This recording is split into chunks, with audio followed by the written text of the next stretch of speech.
Bailey. Today I'm going to be responding to your paper one. Okay. Ever since I've gone on vacations to different cities, I have fallen in love with architecture. That is why I'm majoring in interior architecture and design. I chose interior architecture instead of exterior architecture because you use and feel the inside of the building more than the outside. The outside, you just look at it, but the inside, you get to interact with it. My favorite type of architectural buildings to look at are skyscrapers. They are beautiful, huge, and strong pieces to be part of. Interesting to say a part of. I live in a small town where I do not see them that often, but when my family and I take a drive to downtown Kansas City, Missouri, it is always glorious to see them. Even though Kansas City does not have as many skyscrapers even though Kansas City does not have as many skyscrapers as Chicago, Illinois, or New York City, New York. That's a fine place to start. I was just going to say small things. You don't need to tell what state Chicago is in, I don't think. I feel like that's such a big city that people don't mention the state unless it's like unclear which state you're talking about, which with Kansas City, Missouri it is, right? But you don't need to say Illinois, and you, generally speaking, people don't say New York City, New York, because again, that's like, I guess, because it's common knowledge, I guess, and it's shorter. Okay, for this paper, I've chosen to write about the first skyscraper ever built in history. If you think about it, we never really think about skyscrapers and how they were built. We just look at them and use them for what they were built for. So this paper, we are going to go more in depth of what a skyscraper is. Who made the first ever skyscraper? Also, how was their process of making it? Some people may think a skyscraper is just a tall building, but what are the actual dimensions that a building can be defined as a skyscraper? Well, a skyscraper is a large, continuous, habitable building that has many floors to it. That sounds like a quote that you got from something else. A large, continuous, habitable building.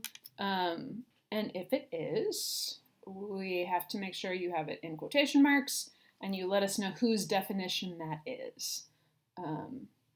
Even if you are paraphrasing, that is, if you took someone else's definition and you put it in your own words, you still need to say where that original definition came from.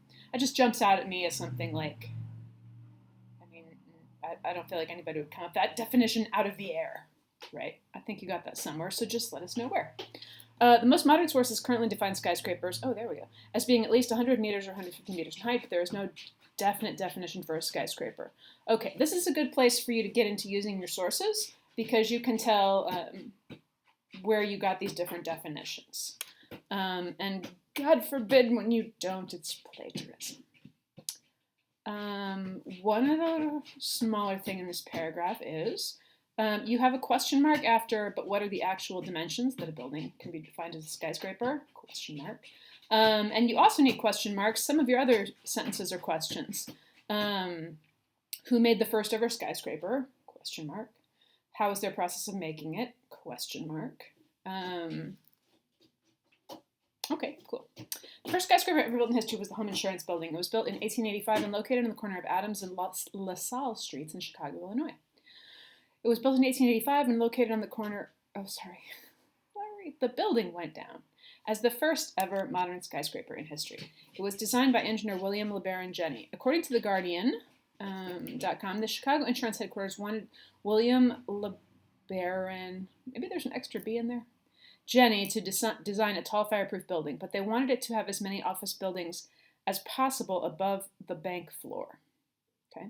While Jenney was thinking of design aspects, legend has it from The Guardian that Jenney first suspected that an iron skeleton could hold a building when he saw his wife, I remember this bit. He saw his wife place a heavy book on top of a small birdcage. He watched it for a period of time and saw that the cage was supporting the weight easily. Before 1844, buildings were supported by their walls. WBEZ.org states that the higher you went, the wider the bottom has to be. This is because the base has to carry the weight of everything above it, if you think back like the pyramids. The base has to carry the weight of everything above it. I think I might know what you mean, but I think you could say a little more there. Because I'm thinking like that's why it's big and gets smaller, so all the weight. But I think a little more there would be helpful. Anything else in that paragraph?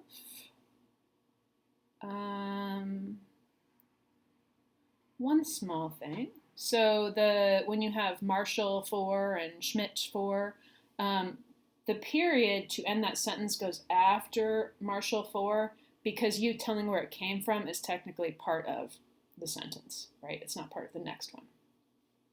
So you just have some little moving of your periods to do there. Okay. The home insurance building was supported by steel frames. Steel frames allow it to be taller and more stable without the greater weight of traditional masonry construction. His design was an inner skeleton with vertical columns and horizontal beams made of steel. Steel is not only lighter than brick, but it could carry more weight as well. That new method of construction made the walls of buildings not as thick, which made it possible for the structure to be taller without collapsing under its own weight. Buildings with this type of frame could also have more windows. Okay, so I'm kind of on the fence here. Like, I feel like a lot of this is specific enough that you need to tell us where you got it. I mean, not the fact that it made it possible for the structure to be taller without collapsing under its own weight, like, but some of the specifics there, like, I know this isn't, I don't know, but I would guess that this isn't stuff you just sat around and knew before you got started, and if that's the case, then you have to construction. The city was worried that the building would topple over, so they had to halt the construction for a period of time that they could ensure the city's safety. That's funny. Well, this was going, I mean, it's not funny. It's funny to me now because it was fine. While this was going on, the people in the city were more or less scared of the never seen before skyscrapers coming into the city. I thought there was just one. The population did not know if it was a good idea to try and build something so tall that they were not 100% sure what the outcome would be. In 1890, 2 additional floors were added to the top. The total height was 180 feet. The insurance building stood up until 1931. It was then demolished to make way for something bigger and better to take its place. Another paragraph, a lot of information. You didn't tell us where it came from. You have to tell us where it came from. This kind of plagiarism is not the, like, everybody freak out and, like, you stole your entire paper from the internet. It's not that kind of plagiarism. But it's also bad because part of what we're trying to work on in our class is blending what you have to say with what other people have had to say. And when you don't have your source in there, then you're not getting to practice that. Okay, ever since the insurance building was made, more buildings flew up that were made of stone, iron, and steel, which were all new materials at the time. Well, stone wasn't a new material. Like, they were making the pyramids out of stone, right? History.com purposes that when the new skyscrapers kept going up, they were getting taller and taller, while the windows were made larger and wider. The windows on the new skyscrapers now look like glass curtains hanging down. Okay.